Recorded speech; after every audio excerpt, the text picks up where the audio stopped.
Have you ever stopped to think about how anything gets made? Well, today we're pulling back the curtain on the hidden recipe of our economy.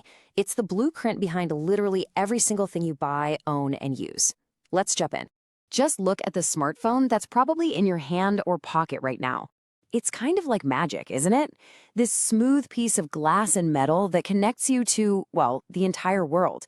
But what does it really take to go from some rocks in the ground to this incredible device? That's the journey we're going to take today. So to figure out how that phone gets made, we need to zoom out a little and look at the engine that drives our whole economy. It's this one single idea that's happening all around us all the time, even when we don't see it. And that engine is called production. Yep, it's the official word for, well, for making stuff. It's the whole process of taking different resources and turning them into things we need, like food and shelter, and things we want, like a new pair of sneakers or that perfect cup of coffee. Honestly, this one activity is the absolute bedrock of our modern world. Okay, so we're making things. Big deal, right? Well, yeah, it is a huge deal. The act of production sets off these massive ripple effects that shape just about everything, from whether you have a job to your overall quality of life. Let's break down why it's so incredibly important. First things first, production doesn't just happen by itself. It needs people. This creates jobs all up and down the line, from the person mining the raw materials, to the factory worker assembling the parts, to the designer who came up with the look, all the way to the person who sells it to you. It's pretty simple. More production almost always means more jobs. And all those jobs, they generate income. We're not just talking about a paycheck for a worker either. This is also the profit for the business owners, the rent paid to landowners, and even the tax money that helps pay for our schools and roads. This constant circulation of money is literally the lifeblood of the economy. And think about this for a second. The better and more efficient we get at producing things, the more stuff becomes available, and usually it gets cheaper too. That access, that availability, that directly improves our standard of living.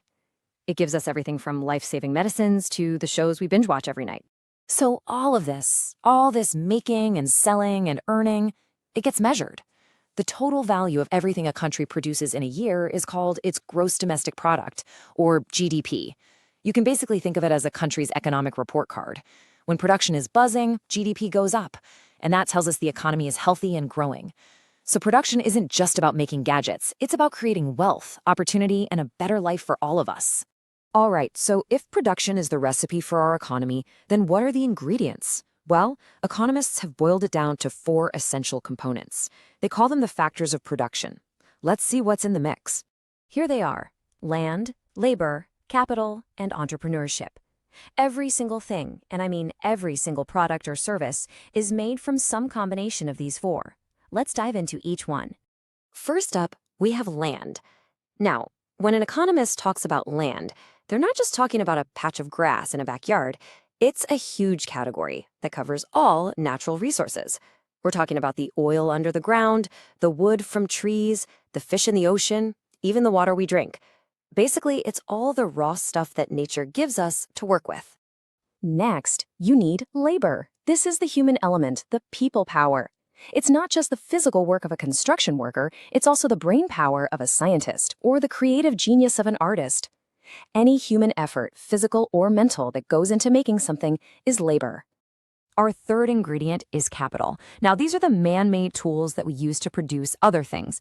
A hammer is capital, the giant factory it's used in is capital, a delivery truck, a computer, the software on the computer, it's all capital. These are the things that help labor get the job done faster and better. Okay, this is a super important point. When economists say capital, they do not mean money. Money is what you use to buy the factors of production.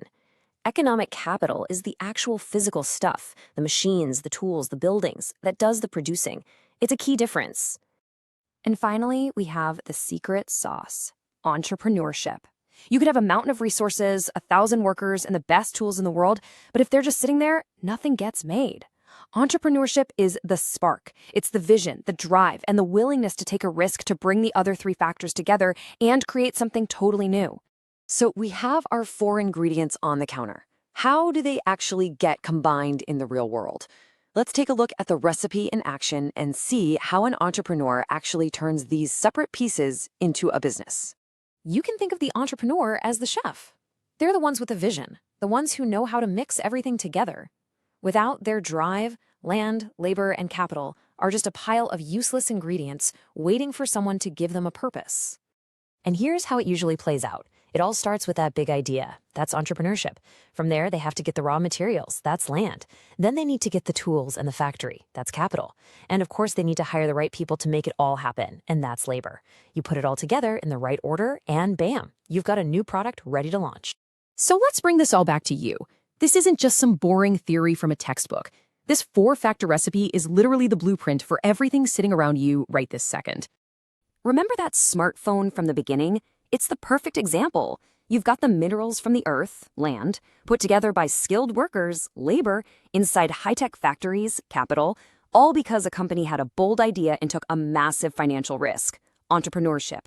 The same goes for the shirt you're wearing, the food you ate for lunch, and the streaming service you're going to use tonight. It's all the same recipe over and over again. So, I'll leave you with a big question to think about.